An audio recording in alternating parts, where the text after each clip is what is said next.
The Spanish Flu Epidemic. The Spanish Flu Epidemic. Gandhi and Indian independence. Gandhi spent his youth in India before going to England and South Africa. He eventually returned to his native land to fight for independence. His entire life is fascinating, and his transition from well-off lawyer to Mahatma or great soul is inspiring. Mohandas Karamchand Gandhi was born in 1869 to an elite family. His mother was deeply religious and imparted that upon her son. After his rebellious teenage years, where he experimented with alcohol, sex, and meat, he studied law in London. He was unable to practice law in India and went to South Africa, where he began his career as an activist. His techniques of passive resistance and civil disobedience earned him international attention. Gandhi returned to India in 1915, where he used his tactics to protest British imperialism. In 1919, Gandhi called for a day of protest against the Rowlatt Acts, which made it legal for the British to imprison anyone they suspected of terrorism. Tension between the British and Indian population resulted in violence, much to Gandhi's dismay. After the Amritsar massacre, he increased calls for resistance and independence. During the early 1920s, Gandhi continued to passively resist and encouraged others to do the same, boycotting the British and becoming a leader of the popular movement for independence. Gandhi retreated from politics for a time in the 1920s after being released from prison, but returned in 1930 when he led the 200-mile march to the sea in protest of the British SALT Act. In 1942, the next phase of his efforts resulted in the Quit India movement. Calls for England to leave India were met with arrests and refusals, which led to still more civil disobedience. Britain began to realize that they could not maintain their hold on India, and in 1947, they granted India home rule. After years of fighting for independence, India found itself in a new internal conflict. Muslims and Hindus had worked together up to that point. Gandhi was opposed and wanted India to remain one country, but it was split into India and Pakistan. Gandhi wasn't perfect. His views on women, for example, have received attention lately. A song by one of the women in his life, perhaps his wife Kasturba, would be poignant. Songs about his efforts in India like Ahimsa is the answer and Never Give Up would provide historic and moral lessons. Watergate. Watergate was the name of a hotel and office building before it was the name of a scandal. The timeline of Watergate, which brought down President Richard Nixon, stretches over a 2-year period. With so many characters involved, it's difficult to remember all of their names. In 1972, there was a break-in at the Watergate in Washington, D.C. 5 men planned to wiretap the headquarters of the Democratic National Committee on behalf of President Richard Nixon. The 5 men were caught but weren't put on trial until 1973, after Nixon had already won re-election. In late 1972, however, the FBI found that the break-in was part of a larger effort in Nixon's campaign. The 2 men that led the Watergate break-in, G. Gordon Liddy and James McCord, were both former Nixon aides. Several senior White House aides resigned or were fired. The new Attorney General, Elliot Richardson, appointed a special prosecutor, Archibald Cox, to investigate. Nixon tried to assure the public that he wasn't involved in the Watergate scandal. But once the press released recordings of conversations in the White House that showed Nixon helped plan the break-in, he had very little to stand on. Nixon refused to turn the tapes over and fired Cox. There was increased pressure to impeach the president, and Nixon eventually resigned his office in August 1974. Bob Woodward and Carl Bernstein, reporters at the Washington Post, had an informant named Deep Throat, which is a song titled Just Waiting to Happen. Songs about the nicknames of those associated with the crime, such as the Liddy Ditty, would be incredibly helpful. Details about Cox's firing would be summed up in the song Saturday Night Massacre. Nixon's resignation, as told in the musical number I Can't Stay, brings it all home. The founding of Israel and the Six-Day War. The ongoing Israeli-Palestinian conflict is confusing and complicated. Clarifying aspects of it in song would be massively helpful. Act 1 would set up the origins of the conflict between Arabs and Israelis in the Middle East. A quick overview of Zionism and the Balfour Declaration would transition into the establishment of Israel in 1948 by the United Nations. From there, the two groups emerge. Carved out of Palestine, Israel represents, from the perspective of the Arab world, outside interference, land theft, and a catastrophe. Israel, on the other hand, views the establishment of Israel as Jewish independence.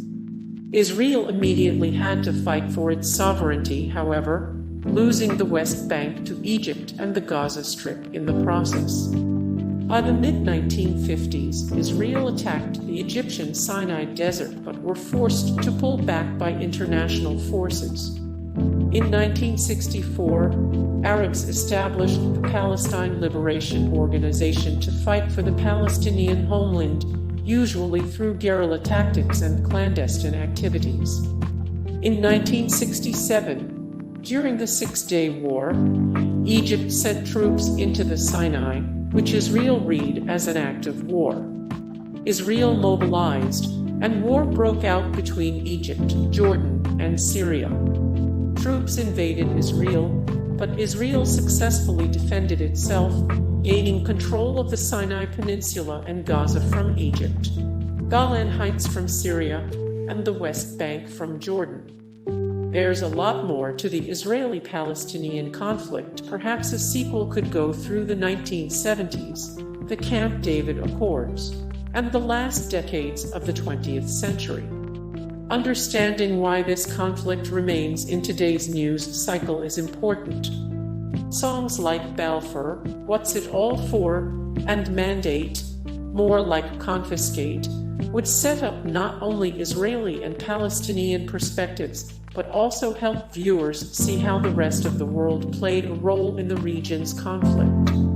The summary ditty 6 Days Gone, more than 60 years later, delves into how little the situation has changed. The Medieval Inquisition. The Inquisition started in the late 12th century, but it's often associated with 15th century Spain. The Inquisition was an instrument of the Catholic Church used against heretics like the Cathars during the Albigensian Crusade. The 13th century was rife with groups that threatened the doctrinal unity of Catholicism, and the Church engaged in rooting out nonconformists in Europe. This musical on the Medieval Inquisition would explain how it all began with a song called The Wrong Kind of Christian or Heretics Be Damned. The Inquisition was a tribunal sent in by the Church to ask questions, find heretics, and make them recant false beliefs. Inquisitors, many of them Franciscan and Dominican friars, developed manuals to guide them as they entered various districts. During the medieval period, inquisitors heard confessions, meted out penance pilgrimage, for example, and held trials for individuals accused of heresy. Witnesses were called, and at times, torture was used to extract information. After a trial, a convicted heretic could be excommunicated, imprisoned, or handed over to civil authorities. All of these incidents could be included in tunes called Asked and Answered and Send Me to Holy Toledo. As the Inquisition developed in Europe, it soon became a political tool as much as a religious one. During the 14th century, the Catholic Inquisition was used to drive Muslims from Spain as the Reconquista was underway. In the 15th century, the newly unified Spanish kingdom used the Inquisition to root out non-Catholics, with a heavy focus on Jewish people.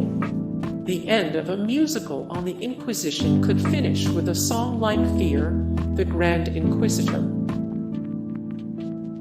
The Norman Conquest of England. The Normans' conquest of England would certainly be a soap opera, and an occasionally humorous one at that. The political situation in 11th century England was rife with conflict between Englishmen, Normans, and Vikings. King Edward, who ruled England, failed to produce an heir. He purportedly offered the throne to Duke William of Normandy upon his death. In the famous scene from the Bayeux Tapestry, Harold Godwinson, King Edward's advisor and the second wealthiest man in England, Harold had supposedly been sent to Normandy to tell William, although by other accounts, he was coerced into making this promise. Either way, when King Edward died in January 1066, the English council, called the Witan, didn't choose William to be king but rather chose Harold Godwinson for the throne. King Harold I ruled until his death at the Battle of Hastings on October 14, 1066. A few days before the Battle of Hastings, King Harold was in the north of England, fighting his own brother, Topistic, and Harold Hardrada, the King of Norway. Both men died in their battle with Harold. Shortly after, William of Normandy arrived on the southern coast of England. When William of Normandy arrived in England, he marched through the south and finally met Harold's forces, which he had hastily gathered together as he rushed back from the north at Hastings. William and his Norman forces were victorious at Hastings. King Harold I died at the battle, and England found itself under the authority of a new Norman king. You can't make this stuff up, and it's rife with song material. Emma, wife and mother of kings, and Harold, not Harold, help explain the genealogy. That liar could cover William's indignation. The Trail of Tears. The Trail of Tears. The fall of the Soviet Union. The Korean War. The Korean War. The Alamo. The Alamo. The history of the British Crown. The history of the British Crown. Hey guys, thank you so much for the support and likes and comments down below, and also thank you so much for watching, and I look forward to see you in the next video. Then take care. Bye.